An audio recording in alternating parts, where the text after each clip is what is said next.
Salut la famille, salut, ça va? Regardez. Il y a une question qui se pose des fois au niveau de l'église, hein. Notamment il y a un passage des Écritures, parce que voilà, si vous regardez, il y a beaucoup de passages au niveau de Paul qui vont mentionner que oui, le péché a été détruit, nous sommes plus sujets au péché et tout ce qu'on veut. Mais étant donné qu'on est encore dans la chair, voilà, pour les gens on vit dans la chair, voilà, pour les gens on vit dans la chair, si vous voulez, et qu'on est encore sur terre, voilà, c'est le terme que je voulais employer. Certaines personnes peuvent avoir l'impression que, vu qu'il y a du péché, voilà, les chrétiens, ça leur arrive de déconner, hein, voilà, ils font des bêtises comme tout le monde. Par moments, certaines personnes se disent que non, que l'homme a le péché, le chrétien a toujours le péché en lui, ça domine, c'est juste, voilà, il demande la grâce à Dieu, Dieu lui donne la force de résister. Bref, ça peut aller dans tous les sens, d'accord? Et notamment, on va pas fuir les versets, voilà, comme je dis toujours, il faut aller dans tous les versets pour pouvoir tenir son point. On va ouvrir les Écritures à 1 Jean 2, ça facilite pas la tâche parce que ça a tendance à venir que confirmer. Ça a tendance à venir que confirmer voilà ce que je vais dire. Les gens peuvent le comprendre dans le sens où effectivement il y a toujours le péché. Regardez 1 Jean, on va lire à partir du verset 1 Jean 1 pardon, verset 8, à partir du verset 8 jusqu'au verset, je vais vous dire ça, jusqu'au verset 10. Il est écrit: si nous disons que nous n'avons pas de péché, nous nous séduisons nous-mêmes, et la vérité n'est point en nous. Si nous confessons nos péchés, il est fidèle et juste pour nous les pardonner et pour nous purifier de toute iniquité. Si nous disons que nous n'avons pas péché, nous le faisons menteur et sa parole n'est point en nous. D'accord ? Et cette base-là, quand les gens lisent ça, ben pour eux, c'est non, mais qu'est-ce que tu racontes? Voilà, il dit qu'on a le péché encore en nous, et tu vois, c'est même normal. Donc du coup, ce que Paul a présenté n'a plus de poids directement dans l'argumentation des gens. Donc ça montre peut-être quelque part, il est beaucoup plus facile pour le chrétien de croire qu'il a le péché en lui que de croire que le péché a été vaincu et qu'il n'a plus rien à voir avec. C'est vraiment bizarre, hein. Il y a deux paroles, mais on choisit directement celle-là. C'est bizarre, mais bon. Voilà. Donc, et je sais que c'est un truc on va voir ça, c'est pas, il y a personne qui est au-dessus de l'autre. On apprend tous. C'est juste, voilà, j'essaie juste d'agrémenter un peu. Et on va voir justement, c'est ça qui est bizarre. Regardez ce qu'il va nous dire dans 1 Jean 3. Il va nous dire, 1 Jean 3, à partir du verset, je vais vous dire ça.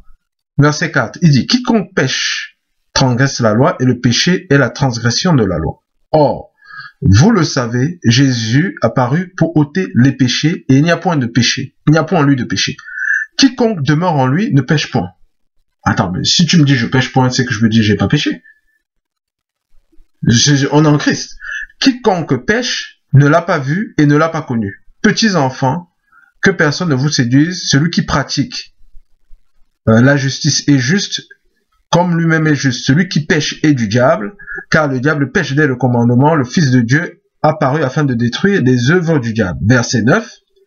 Quiconque est né de Dieu ne pratique pas le péché, parce que la semence de Dieu demeure en lui, et il ne peut pécher parce qu'il est né de Dieu.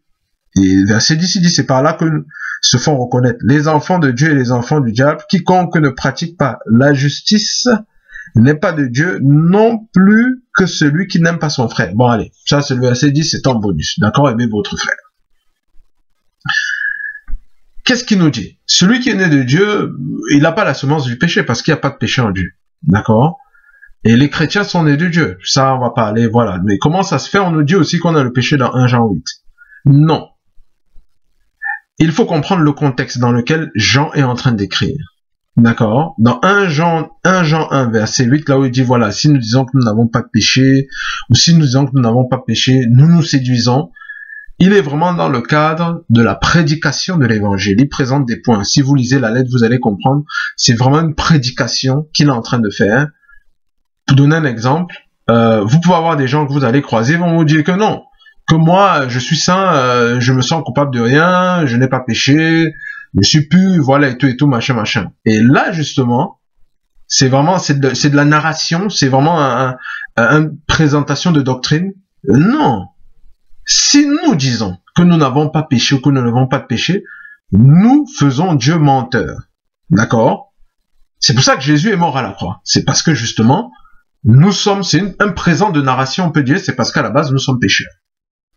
Mais en mourant à la croix, qu'est-ce qu'il fait? C'est ce qu'on voit dans Romains 6, à partir du verset 4. On meurt avec lui à la croix, il détruit le péché. Et nous ressuscite. Donc, il meurt pour nos péchés et ressuscite pour notre justification.